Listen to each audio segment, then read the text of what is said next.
We're going to get up Congressman Chris Deluzio. Thanks. It's all right, so thanks.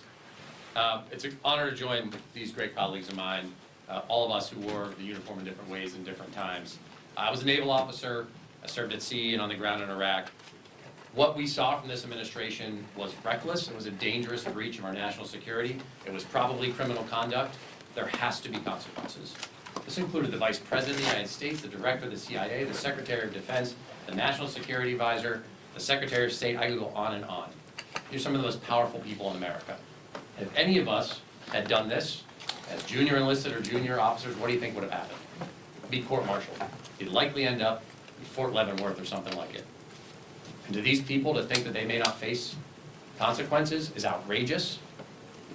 Cannot happen.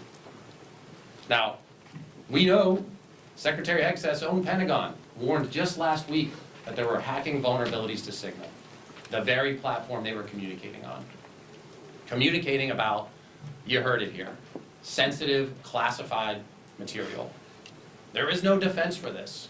And so what we are all saying here is something obvious. There has to be accountability. There needs to be a full investigation. And again, there are likely violations of the Espionage Act.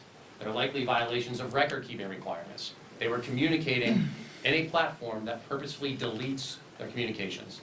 That is a violation of federal law. They're obscuring and hiding records from the American people. They were putting at risk service members who were carrying out these strikes. Now, I said heads should roll. There have to be people who lose their jobs over this. There has to be a full investigation. I serve on the Armed Services Committee and join the calls that there is a full public accounting for what happened here. And when we uncover exactly who committed wrongdoing, if those folks don't resign, we should remove them from office. There can be no defense for this. They put our national security at risk. It is our duty in Congress to make sure that oversight happens, and I know these members and I will do everything we can to make sure it happens. So with that, I'm honored to introduce a fellow Pennsylvanian and veteran, Congressman Hulan.